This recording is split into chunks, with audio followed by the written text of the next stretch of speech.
24/7 news TV. నేను మీ శాన్వి. ఈరోజు నాతో పాటు ఒక స్పెషల్ గెస్ట్ ఉన్నారనమాట. మరి ఈయన గురించి చెప్పాలి అనంటే గతంలో ఈయన చెప్పిన ప్రతి జాతకం కూడా నిజమైందని చెప్పొచ్చు. ఒకప్పుడు కేసీఆర్ గారి విషయంలో కానియ్యండి, లేదంటే జగన్ గారి విషయంలో కానియ్యండి, అంటే వాళ్ళు సీఎం అయ్యే ఛాన్సెస్ లేదు అని చెప్పడం, లేదు అనంటే మన అమెరికా ప్రెసిడెంట్ గురించి కానియ్యండి, ఇలా చెప్పింది ప్రతీదీ నిజమైంది. మరి ఈరోజు మనతో పాటు ప్రముఖ ఆస్ట్రాలజర్ కాశ్యప్ గారు ఉన్నారు. మరి ఆయనతో మాట్లాడి ప్రస్తుతం చాలా రాజకీయ విషయాలైతే ఉన్నాయి మాట్లాడడానికి. ఆయనతో మాట్లాడి తెలుసుకుందాం. హాయ్ గురుగారు, నమస్తే.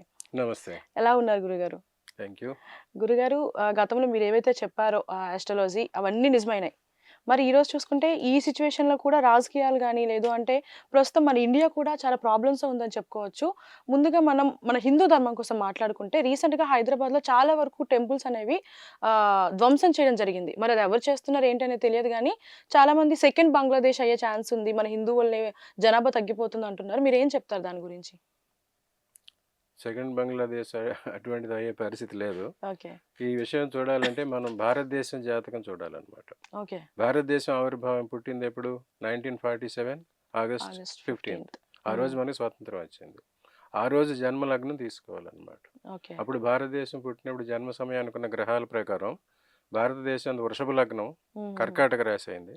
ఓకే. వృషభ లగ్నంలోనే రాహు ఉన్నాడన్నమాట. కర్కాటక రాశిలో 3 గ్రహాలు ఉన్నాయి. కుజుడు, శుక్రుడు, చంద్రుడు, బుధుడు కూడా ఉన్నాడు. అందువల్ల మూడో స్థానం అంటే కుటుంబ స్థానం. చిన్నప్పుడు మనం పెరిగే కుటుంబ స్థానం మూడో స్థానం అన్నమాట. దాని ప్రకారం అక్కడే 3-4 గ్రహాలు ఉండేసరికి అంతా కుమ్ములాట్లుగా ఉంటుందన్నమాట. దాని ప్రకారమే మన దేశం మొత్తం రకరకాల మతాలు, కులాలు, కుమ్ములాట్లతో నడుస్తూ ఉంటుంది. ప్రస్తుతం దేశానికి చూసుకుంటే భారతదేశం జాతకం ప్రకారం కుజదశ నడుస్తున్నది. ఆ కుజదశ కొంచెం ఇబ్బందికరమైన దశ. దాంతో వీళ్ళ మధ్యలోనే మన దేశంలోనే వీటి మీద కులాల మధ్య మతాల మధ్య కుమ్ములాట్లు జరిగే అవకాశం ఉన్నది. అట్లాగే టెర్రరిస్ట్ యాక్టివిటీస్ కూడా కొంచెం పెరిగే అవకాశం ఉన్నది. మనకి బయట నుంచి శత్రువుల వల్ల ప్రమాదం లేదు కానీ అంతర్గతంగానే కుమ్ములాట్లు, అంతర్గతంగా ఈ శత్రువుల నుంచి టెర్రరిస్టుల నుంచి అటాక్స్ జరిగే అవకాశం ఉన్నది. ఇది 2030 వరకు జరుగుతుంది. 23లో 2023లోనే భారతదేశానికి కుజితే స్టార్ట్ అయింది. కానీ ఇప్పుడు జరుగుతున్నది ఏంటంటే ఏదైనా ఒక దేశం విషయాన్ని గమనించాల్సి వచ్చినప్పుడు రాజ్యదశ, రాజదశ. ఆ దేశం అంటే ఆ రాజ్యం ఏ దశలో నడుస్తుంది, ఆ దేశాన్ని పాలించే రాజు, ఇప్పుడు ప్రధానమంత్రి, వారికి ఏ దశ నడుస్తుంది అవి చూడాలన్నమాట. ఇప్పుడు రాజ్యానికి కూడా కుజదశ నడుస్తుంది. రాజు ప్రధానమంత్రి అయిన మోడీ గారికి కూడా కుజదశ నడుస్తుంది. ప్రతిపక్ష నాయకుడైన రాహుల్ గాంధీ కూడా కుజదశ నడుస్తుంది. సో ఈ కుజ ప్రభావం వల్ల ఇటువంటి చిన్న చిన్న సంఘటనలు జరుగుతాయి. కానీ భారతదేశం అన్నది అఖండమైనది. హిందూ సమాజం స్థిరం లేనిది. ప్రపంచానికి మొత్తానికి సభ్యత, సంస్కారం, శాంతి నేర్పింది హిందూ మతం. ఈ మతానికి డోకా లేదు. ఈ చిన్న చిన్న ఇటువంటి సంఘటనలు జరిగినా అవి వాటంతట అవే నాశనం అయిపోతాయి. ఓకే. అంటే మరి ఇప్పుడు ఈ గుడి ధ్వంసాలు ఏవైతే ఉన్నాయో దానికి కారణం ఏంటంటారు? గుళ్ళు, గోపురాలన్నీ ప్రతిదానికి కొంత లైఫ్ అంటూ ఉంటుంది. గుళ్ళు రోడ్ల పక్క వాటి పక్క గుళ్ళు కట్టాలంటే, ఏమన్నా గుళ్ళు, దేవాలయాలు నిర్మించాలంటే ఆగమ శాస్త్రం అని ఒక శాస్త్రం ఉంటుంది. దాని ప్రకారం ఎక్కడ గుడి నిర్మించాలి, ఎంత ఏరియా ఉండాలి, దానికి ఒక సిస్టమ్, ఒక వాస్తు ఉందన్నమాట. దాని ప్రకారం నిర్మించిన గుళ్ళకి ఎటువంటి డోకా ఉండదు. అటువంటివి లేకుండా చిన్న చిన్న చోట ఎక్కడ పడితే అక్కడ నిర్మించిన వాటికి ఇలాంటి సమస్యలు వస్తూ ఉంటాయి. ఉదాహరణ చూడాలంటే మన వినాయక చవితి వచ్చినప్పుడు, లేకపోతే దసరా వచ్చినప్పుడు ఒక పండాల్లా పెట్టేసేసి ఒక విగ్రహాన్ని ప్రతిష్ఠిస్తాం. అంతవరకు విగ్రహాలు ధూళిపేటలో మన రోడ్డు పక్కన ఉంటాయి. మనం తీసుకొచ్చి అక్కడ ప్రతిష్ఠ చేసినప్పుడే వాటికి పవిత్రత వస్తుంది. ఆ 12 రోజులు 9 రోజులే వాటిలో దైవత్వం ఉంటుంది. తర్వాత ఈ దైవత్వం నశించిపోతుంది. అట్లాగైతే ఏదైనా చిన్న చిన్న గుళ్ళు, గోపురాలు రోడ్ల పక్క అటువంటిప్పుడు కట్టకూడదు. అటువంటి చోట ఏర్పాటు చేసిన గుళ్ళకి ఇలాంటి అపవిత్రత జరుగుతుంటుంది. రోడ్డు పక్క గుడి ఉంటుంది, ఆ పక్కనే చాలా అసహ్యకరమైన పనులు జరుగుతూ ఉంటాయి. అటువంటి అపవిత్ర ప్రదేశాలు, ఇలాంటి ఆలయాలు నిర్మించకూడదు. ఆలయ నిర్మాణాలకి ఒక ప్రత్యేక పరిస్థితి ఉంది. అటువంటి లేని చోట దైవత్వం ఉండదు. ఆ విగ్రహాలకి ఇలాంటి ప్రాబ్లమ్స్ వస్తాయి. అది దైవత్వం, అక్కడ దేవుడు ఉండడు. అందుకోసం దేవుడి మీద జరిగిన అటాక్ దాన్ని మనం చూడనవసరం. ఓకే. గురుగారు, ఇప్పుడు చూసుకుంటే కొన్ని వందల సంవత్సరాల నుంచి మన ముత్యాల అమ్మవారి టెంపుల్ అయితే ఉంది. దాన్నైతే ఒక ముస్లిం వచ్చి ధ్వంసం చేయడం జరిగింది. ఆ తర్వాత అతను పిచ్చోడు అని చెప్తూ పోర్ట్రే చేశారు. అంటే ఇది ఏమన్నా వినాశనానికి ఏమైనా కారణం అవుతుందంటారా? అవి ఏం కాదు. మన దేశంలో చాలా కాలం నుంచి, ఇప్పుడే కాదు, సోమ మహా గుజరాత్లో ఉన్న ఆలయం మీదకి, సోమేశ్వర ఆలయం మీదకి చాలాసార్లు ముస్లిమ్స్ వచ్చి అటాక్ చేశారు. అటువంటిది వాటికి ఇటువంటి వాటితో సంబంధం లేదు. ఇది చాలా చిన్న విషయం. ఇదేదో ఆకతాయిలు చేసేదో లేదో పొలిటికల్‌గా ఏదో ఒకటి క్రియేట్ చేయడానికి చేసే ఇన్సిడెంట్‌గానే ఉంది గానీ, ఇటువంటి అటాక్స్ ఎన్ని జరిగితే హిందూ మతం అంత బలవంతంగా తయారవుతుంది. ఓకే. గురుగారు ఇప్పుడు మనం పొలిటికల్‌గా చూసుకుంటే జగన్ గారు ఎప్పుడైతే ఓటమి పాలయ్యారో మీరు కూడా చెప్పడం జరిగింది రెండోసారి సీఎం అయితే అయ్యే ఛాన్స్ లేదు అని చెప్పేసి. సో, ఈ ఎలక్షన్స్‌లో మీరు చెప్పినట్టుగానే ఆయన ఓటమి పాలయ్యారు. కాకపోతే ఇప్పుడు సిట్యుయేషన్ ఎలా ఉంది అంటే ఆయన జైలుకెళ్తారు అని చెప్పేసి అంటున్నారు. అండ్ అలాగే వస్తున్న ఎలక్షన్స్‌లో కూడా ఆయన గెలుస్తారంటున్నారు. అసలు ఏం చెప్తారు దాని గురించి? జగన్ గారి జాతకం ప్రకారం నాకు జగన్ గారి బర్త్ డీటెయిల్స్ ఒక 5, 6 పొలిటీషియన్స్, కొంతమంది బ్యూరోక్రాట్స్ ఇచ్చారు ఓకే. ఎలక్షన్స్ ముందే. అప్పుడు వాటి ప్రకారం చెప్పాను. హ్మ్. అందరూ ఆయనదేమో మిథున రాశి ఆరుద్ర నక్షత్రం అంటారు. లగ్నం ఏమో మేష లగ్నం అని కొందరు, మీన లగ్నం అని కొందరు అంటారు. కానీ బర్త్ టైమ్ కరెక్షన్ మెజర్స్ చూసి నేను అప్పుడు చెప్పాను. హ్మ్. అప్పుడు ఆయనకి అందరూ బుధదశ అయింది. బుధదశలో ఆయన ఇంకా 17 సంవత్సరాలు ఉంది. ఆయన స్థిరంగా ఉంటారన్నారు. హ్మ్. కానీ నాకిచ్చిన వివరాల ప్రకారం ఆయనకి బుధదశ అయిపోయింది. ఓకే. కేతు దశ వచ్చింది. హుహు. ఆ కేతు దశ 7 సంవత్సరాలు అంత అనుకూలం కాదు. అందువల్ల ఆయనకి వచ్చే ఎలక్షన్‌లో నెగ్గే అవకాశం లేదని ఇదివరకే చెప్పాను. హ్మ్. అదే జరిగింది. అలాగే ఆ కేతు దశ ఇంకా ఆయనకి 5 సంవత్సరాలు ఉంది. ఈ 5 సంవత్సరాల్లో ఇంకా 3 సంవత్సరాలు ఆయనకి గడ్డు కాలం. హుహు. ఈ కేతు ఏం చేస్తాడంటే పురాకృత పాపాలకి పరిహారం చేయిస్తాడనమాట. ఆయన నక్షత్రం ఆరుద్ర నక్షత్రం అంటారు. ఆరుద్ర నక్షత్రానికి అధిపతి రాహువు. హుహు. ఆయనకి రాహుదశ చాలా చక్కగా ఉంటుంది. కానీ ఆ రాహుదశ చిన్నప్పుడే వస్తది కనుక అది ఆయన తండ్రికి, కుటుంబానికి వెళ్ళిపోద్ది. ఓకే. రాహుదశలో వాళ్ళకి మంచి జరిగితే, కేతు దశలో ఏవైనా పాపాలు, పొరపాట్లు జరిగితే వాటి పరిహారాలు చేపిస్తాడు. ఆ రకమైన ప్రక్రియలో పాప పరిహార ప్రక్రియ కేతు చేస్తాడు. హ్మ్. దాని ప్రకారం ఆయనకి ఇంతవరకు ఉన్న సంచిత కర్మలున్నాయి గనక, వాటికి సంబంధించిన కేసులవి నడుస్తున్నాయి గనక, వాటిని పరిష్కరించే దశలో మళ్ళీ బంధన యోగం కూడా కొంతకాలం జరగొచ్చు. ఓకే. బంధనం అంటే మనం సంవత్సరాలు అని చెప్పుకోలేం. ఒక్కరోజు ఉన్నా అది బంధన యోగంలోకి వస్తుంది. హ్మ్. ఇంకో విషయం ఏంటంటే, ఆయనది ఆరుద్ర నక్షత్రం అని అందరూ చెప్తారు. కానీ ఆరుద్ర నక్షత్రం, పునర్వసు నక్షత్రం సంధిలో ఉన్నాడాయన. ఓకే. ఆయన పరిస్థితి గమనిస్తే ఆయన మీద పునర్వసు నక్షత్రం ప్రభావమే కనిపిస్తుంది. హుహుహు. పునర్వసు నక్షత్రం అంటే రాముడు పుట్టిన నక్షత్రం. ఆ రాముడు పుట్టిన నక్షత్రంలో ఏం జరిగింది? రాముడు తండ్రి మాట కోసం అడవి పునర్వసు పాలయ్యారు. నక్షత్రం వాళ్ళకి తండ్రి వలన గాని, సోదరుల వల్ల గాని, మంచి గాని, చెడు గాని జరుగుద్దనమాట. హ్మ్.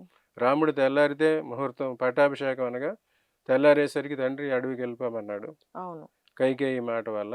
హ్మ్. అందుకు రాముడు అడవికి వెళ్ళిపోయాడు. అప్పుడు రాముడికి అన్యాయం చేసిన వాడిగా దశరథుడికి పేరొచ్చింది. హ్మ్. తండ్రి మాట నిలబెట్టిన వాడిగా రాముడికి మంచి పేరొచ్చింది. అట్లాగే భరతుడు రాజ్యం అడగపోయినా కైకేయి అడగడం వల్ల రాజ్యం 14 సంవత్సరాలు భరతుడికి ఇచ్చేసి, తండ్రి చనిపోయాడు, నువ్వు రాజ్యం తీసుకొని భరతుడు బతిమిలాడినా హ్మ్. రాముడు రాలేదు. ఆ రకంగా సిబ్లింగ్స్ తోటి ప్రాబ్లం. ఓకే. అదే రకమైన ప్రాబ్లమ్స్ ఇప్పుడు జగన్ గారికి కూడా కనిపిస్తున్నాయి. ఆయన తండ్రి ఉన్నంతకాలం ఏదో చేసి తండ్రిని అడ్డుపెట్టుకుని అక్రమంగా సంపాదించాడన్న హ్మ్. అపఖ్యాతి ఈయనకొచ్చింది. ఆయన తండ్రి చాలా గొప్పవారు, దయామేడన్న మంచి పేరు తండ్రికి వచ్చింది. అవును. అలాగే ఇప్పుడు ఆయన సిస్టరు రాజ్యంలో వాటా కోసం, హ్మ్. ఆస్తుల్లో వాటా కోసం వారిద్దరి అవును. మధ్య ఏం జరుగుతున్నాయో అందరూ హ్మ్. చూస్తున్నారు. భరతుడు అడగకపోయినా రాజ్యం ఇప్పించింది తన తల్లి. హ్మ్. అడిగినా ఇవ్వలేని పరిస్థితి ఇప్పుడు. అవును. అందువల్ల ఆయన మీద పునర్వసు నక్షత్ర లక్షణాలు, వాటిలో ఉన్న వ్యతిరేక లక్షణాలే కనిపిస్తున్నాయి. సో, ఇంకా ఫర్దర్‌గా ఖచ్చితమైన డీటెయిల్స్ ఎవరైనా ఇస్తే మనం హ్మ్. ఇంకొంచెం అనాలిసిస్ చేసి చెప్పొచ్చు. ఓకే. గురుగారు ఇప్పుడు మనం జగన్ గారి గురించి మాట్లాడుకునేటప్పుడు ఆయన పార్టీ గురించి కూడా మాట్లాడుకోవాలి. అంటే ఇప్పుడు ఆయన పార్టీలో ఉన్న వాళ్ళందరిని అరెస్ట్ చేస్తాము అంటున్నారు కదా! అంటే ఆయన పార్టీ ఏమైనా భూస్థాపితం అయ్యే ఛాన్సెస్ ఉందంటారా? ఎప్పుడూ ఒక విషయం గుర్తుపెట్టుకోవాలి. రాజ్యాంతే నరకం ధ్రువం అంటారు. హ్మ్. రాజైన వాళ్ళు ఆ రాజ్యం అయిపోయిన తర్వాత ఇదివరకంటే రాజు ఎప్పుడు రాజ్యం పోగొట్టుకుంటాడంటే ఆ యొక్క యుద్ధంలో చనిపోతేనే రాజ్యం పోతుంది. హ్మ్. ఇప్పుడు ఎలక్షన్‌లో ఓడిపోతే హ్మ్. అధికారం పోతుంది. అలాగే పోతది. రాజైన వాడు మరణించిన తర్వాత ముందు నరకానికెళ్తాడు. హ్మ్. ఎందుకంటే తెలుసో తెలియకో వాళ్ళు రాజకీయాల్లో ఉన్నన్నాళ్ళు కొన్ని తప్పులు చేస్తారు, పొరపాట్లు చేస్తారు. ఈ ప్రజాస్వామ్యంలో ఏం జరుగుతుందంటే వాడికి సంబంధించిన వాళ్ళంతా ఈ రాజు మెప్పు కోసం చాలా విపరీతంగా ప్రవర్తిస్తూ ఉంటారు. అవును. రకరకాల వ్యాఖ్యానాలు చేస్తూ ఉంటారు. అవశ్యం అనుభోక్తారం పూర్వజన్మ కృతం పాపం. ఉమ్, వారు చేసిన పాపాలకు వారి పరిహారాలు అనుభవించక తప్పదు. ఆ ప్రక్రియలో వాళ్ళు శిక్షింపబడతారు. ఉమ్. సో మరి ఇప్పుడు మన తెలంగాణ పాలిటిక్స్ విషయానికి వస్తే గురుగారు, రేవంత్ రెడ్డి గారి పదవి పోయే ఛాన్స్ ఉంది అంటున్నారు. దీని గురించి ఏం చెప్తారు? ఇదివరకే నేను ఒక ఇంటర్వ్యూలో చెప్పాను. ఉమ్, కాంగ్రెస్ పార్టీలో పదవులంటే ద్రౌపది దాంపత్యం లాంటివి. ఓకే. అది అందరూ పంచుకోవాల్సిందే. కాంగ్రెస్ పార్టీలో అర్జునుడు లేక మత్స్యయంత్రాన్ని కొట్టే అర్జునుడు లేక కర్ణుడిని కలుపుకున్నారు. మత్స్యయంత్రాన్ని కొట్టిన కర్ణుడు రేవంత్ రెడ్డి. ఉమ్, అతన్ని కాంగ్రెస్ పార్టీలో కలుపుకున్నారు గానీ, అతను అర్జునుడిగా చూడట్లేదు. కర్ణుడిగానే చూస్తున్నారు. ఓకే. ఆల్రెడీ అక్కడ పదవులు ఆశిస్తున్న ధర్మరాజు, భీముడు, నకుల సహదేవ్ లాంటి వాళ్ళు ఉద్దండులు ఉన్నారు. ఓకే. ఇప్పుడు ఈ రోజో రేపో వారు తప్పనిసరిగా దాన్ని క్లెయిమ్ చేస్తారని ఇదివరకే చెప్పాను. అవును. ఈ రేవంత్ రెడ్డి గారి విషయం వరకు వస్తే తెలిసింది ఏంటంటే, అతనిది మీన లగ్నం అని కొందరు అన్నారు, కుంభ లగ్నం అని కొందరు అన్నారు. రాశి మాత్రం తులారాశి, చిత్తా నక్షత్రం. ఆయన శని దశ ఆఖరిలో ఉండగా ఆయన చీఫ్ మినిస్టర్ అయినాడు. ఆయన ఒక సంవత్సరం ఎంతో ఉంది ఇంకా ఆయనకి. 25 జూన్ వరకు, 26 ఎండింగ్ వరకు శని దశ ఉంది. ఓకే. ఆ శని దశ మారిన తర్వాత బుధ దశ వస్తుంది. ఆ సమయంలో శని ఇచ్చిన యోగం మారి ఆయన తప్పుకునే అవకాశాలు కొన్ని ఉన్నాయి. ఓకే. ఇంకోటి ఏంటంటే, ఎవరైతే బంధనం పొందుతారో వారు రాజ్యం పొందుతారు. 16 నెలలు జైల్లో ఉన్న జగన్ గారు ఒక టర్మ్ సీఎం అయ్యారు. ఎలక్షన్ల ముందు ఒక 50-60 రోజులు జైల్లో ఉన్న చంద్రబాబు నాయుడు గారు వచ్చి మళ్ళీ సీఎం అయ్యారు. అవును. అలాగే రేవంత్ రెడ్డి గారు కూడా ఒక కేసులో 1 మంత్ ఎంతో జైల్లో ఉన్నారు. అవును. అందుకు ఆయన సీఎం అయ్యారు. ఓకే. సో దానివల్ల ఎంతకాలం ఎంత బంధనం ఉంటే రాజ్యం ఉంటుంది. ఉమ్, ఆ బంధనం ఎవరిచ్చారు, ఏ గ్రహాల వల్ల జరిగింది, దాన్ని బట్టి ఉమ్, వారికి రాజ్య సమయం కూడా ఎంతకాలం రాజ్యంలో ఉంటారని తెలుస్తుంది. ప్రస్తుతం ఉన్న ఆయన జాతక వివరాలను బట్టి అయితే ఆయనకి శని దశ అయిపోయిన తర్వాత మార్పు వచ్చే అవకాశం. ఓకే. అంటే ఆయన మళ్ళీ సీఎంగా కంటిన్యూ అవ్వచ్చు అంటారా? ఆయన రాజకీయాల్లోనే ఉంటారు, కానీ వేరే దశలో.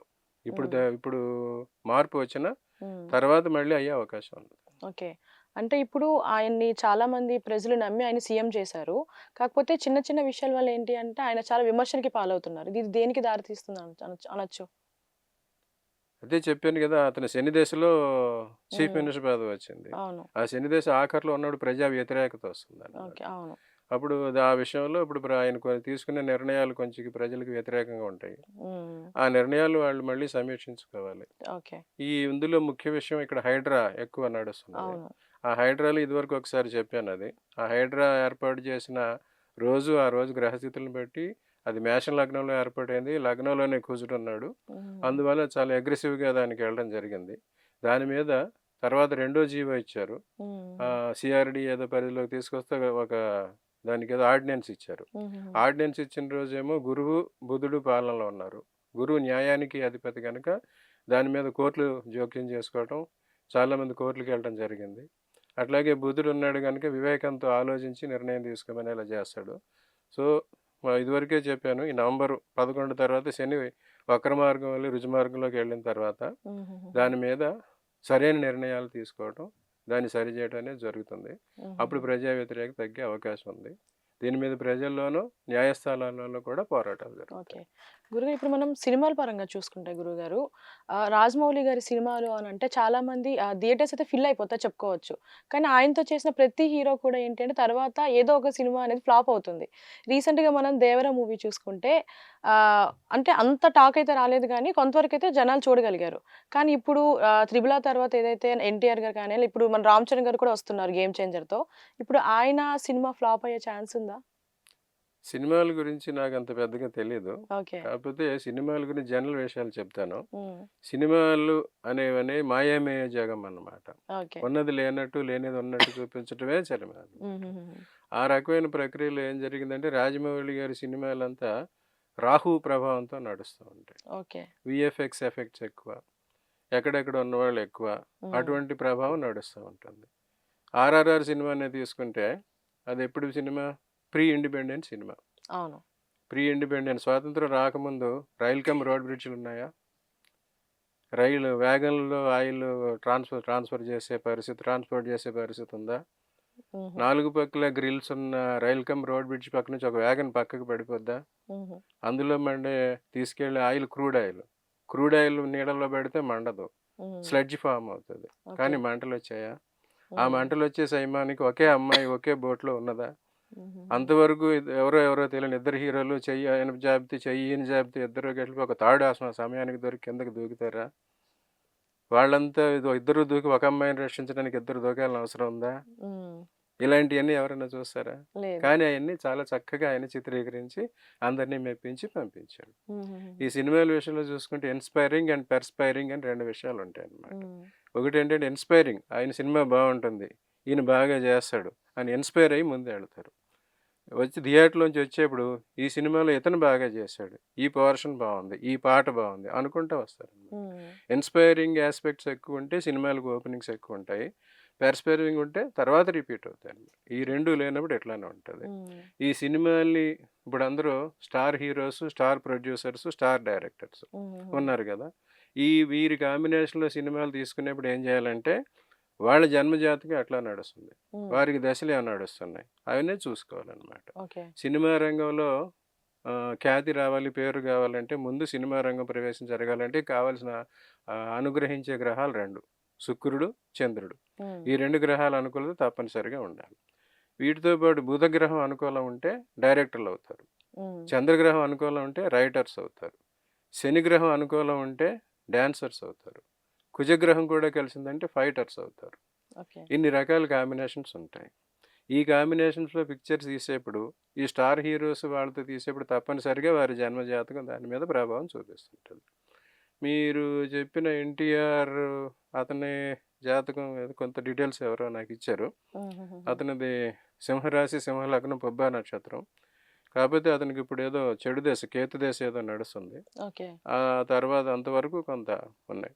ఎప్పుడైతే స్టార్ హీరో జాతకం బాగోదో దానికి సంబంధించిన వ్యూస్ రావు. అట్లాగే మిగతా వారి విషయాల్లో కూడా వారి జన్మజాతకం, వారి జన్మదశలు ఏ రకంగా ఉన్నాయో చూసుకుంటే దాన్ని బట్టి మనం ఏం జరుగుతుందో చెప్పచ్చు. ఎప్పుడు కూడా ఒకటే, ఒక మంచి విందు భోజనం తర్వాత ఏం తిన్నా అది రుచించదు. అలాగే రాజమౌళి సినిమాలు మంచి విందు భోజనం లాంటివి, వాటి గ్యాప్ ఉంటే తప్ప విజయం సాధించడం కష్టం అంటారు. అంతేగాని రాజమౌళి గారు చేసిన సినిమా ఆయనతో చేసిన తర్వాత ఇట్లా ఫ్లాప్ అవుతుంది అనేది నిజం కాదంటారా? అదే చెప్పాను కదా, రాజమౌళి గారి మీద రాహు ప్రభావం ఎక్కువ. ఆయన చాలా విపరీతంగా ఎక్స్పాండ్ చేసి చూపిస్తాడు. మళ్ళీ ఆ స్థాయిని మించే చిత్రం వస్తే తప్ప వీరు కారు. సో ఎప్పుడు కూడా అంత హై లెవెల్కి వెళ్ళినప్పుడు ఎప్పుడు నెక్స్ట్ ఫిల్మ్స్ ఫ్లాప్ అవుతాయి. గురుగారు, ఇప్పుడు చూసుకుంటే మన తెలుగులో చూసుకుంటే ఎక్కువగా ఈ ట్రెండింగ్లో ఉన్న హీరోలు ఎవరు అని అంటే అల్లు అర్జున్ గారు కానివ్వండి, ప్రభాస్ గారు కానివ్వండి, ఎన్టీఆర్, రామ్ చరణ్, వీళ్ళందరూ ఏమన్నా మన పాలిటిక్స్లోకి వచ్చే ఛాన్సెస్ ఉందంటారా? పాలిటిక్స్లోకి రావాలంటే అనుకూలించే గ్రహాలు రాజగ్రహాలు, రాజలగ్నాలు అని ఉంటాయి. కర్కాటకం, సింహం, వృషభం, తుల, మకరం, ఈ లగ్నాల్లో జన్మించిన వారికి రాజకీయాల్లోకి వచ్చే అవకాశం ఉంటుంది. మీరు అడిగిన విధానంలో చూస్తే రామ్ చరణ్, నాకున్న ఇన్ఫర్మేషన్ ప్రకారం రామ్ చరణ్ మిథున లగ్నం, వృషభ రాశి, రోహిణి నక్షత్రం. ఆయనకి పాలిటిక్స్లోకి వచ్చే అవకాశం అంత లేదు.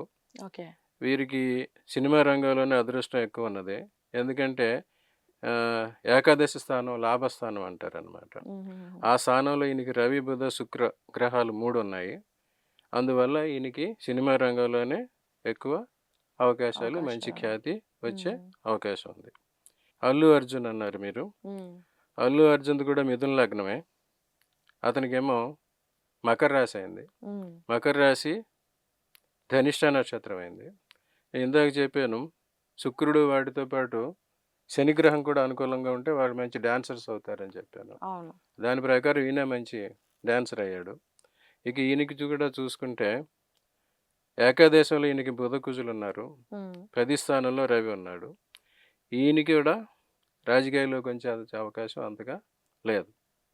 ఇక తర్వాత చూస్తే ప్రభాస్ అన్నారు. ప్రభాస్ది వచ్చి ధనుర్లగ్నం అయింది, వృశ్చిక రాశి, విశాఖ నక్షత్రం 4వ పాదం. ఈయనకున్న అడ్వాంటేజ్ ఏంటంటే ఈయనకి ఏకాదశంలో 3 గ్రహాలు ఉన్నాయి లాభస్థానంలో. 9, 10, 11 స్థానాలు భాగ్యస్థానం, రాజ్యస్థానం, లాభస్థానం అంటారనమాట. 9 అంటే పూర్వపుణ్య స్థానం, మన పూర్వీకులు ఇచ్చే సంపద, పుణ్యం దానిలో ఉంటుంది. 10వ స్థానం అంటే మనం ఏ వృత్తి, ఉద్యోగం, వ్యాపారం చేసి అనేది ఉంటుంది. వాటి వల్ల ఏమి లాభం వస్తుంది అనేది 11వ స్థానం. ఓకే. ఈ 9, 10, 11 స్థానాలకి ఆయనకి సింహము, కన్య, తుల అయినయి. హుహుహు. ఈ సింహరాశికి సంబంధించిన అధిపతి అయిన సూర్యుడు, కన్యారాశిపతి అయిన బుధుడు, తులారాశి శుక్రుడు ముగ్గురు కలిసి 11లోనే ఉన్నారు. ఓకే. అందుకు ఆయన చలనచిత్ర రంగంలో ఇంటర్నేషనల్ ఖ్యాతి సంపాదించడం జరిగింది. హుహుహుహు. ఆయనకి రాజకీయాల్లోకి వచ్చే అవకాశం లేదు. లేదు. హుహుహు. ఇక జూనియర్ ఎన్టీఆర్ చూస్తే ఆయనది సింహరాశి, సింహలగ్నం, పుబ్బా నక్షత్రం. హుహు. ప్రస్తుతం అతనికి సప్తమంలో శని అష్టమ వైపు ఉన్నాడు. అందుకోసం ఆయనకి మొన్న రిలీజ్ అయిన సినిమా అంతగా సక్సెస్ కాలేదు. అవును. ఆ తర్వాత వచ్చే సినిమాల్లో ఆయనకి ప్రస్తుతం కూడా రాహుదశ మొదలైంది 23 నుంచి. ఆ రాహుదశలో మొత్తం 18 సంవత్సరాలు ఉంటుంది. హుహు. అది ఒక్కొక్క 6 సంవత్సరాలు ఒక్కో స్పెల్గా ఉంటుందన్నమాట. ఓకే. ఫస్ట్ 6 ఇయర్స్ కొంచెం ఇబ్బందులు ఉంటాయి. నెక్స్ట్ 6 ఇయర్స్ నుంచి ఆయన డెవలప్మెంట్ ఉంటుంది. ఓకే. ఈయన లగ్నం ప్రకారం ఇతనికి ఏదో ఒక దశలో రాజకీయాల్లోకి వచ్చే అవకాశం ఉన్నది. ఉండొచ్చు. ఓకే. ఫ్యూచర్‌లో ఏం జరుగుద్దో చెప్పలేము. తర్వాత చూద్దాం. చూద్దాం. రాజకీయాల్లోకి వస్తారు. హ్మ్. కానీ ఏ లెవెల్‌కి వెళ్తారనేది మాత్రం హ్మ్. ఇప్పుడే చెప్పలేం. యాహ్! గురుగారు. మరి ఈరోజు మీతో మాట్లాడి చాలా విషయాలైతే తెలుసుకున్నాము. థాంక్ యూ సో మచ్ గురుగారు. Thank you.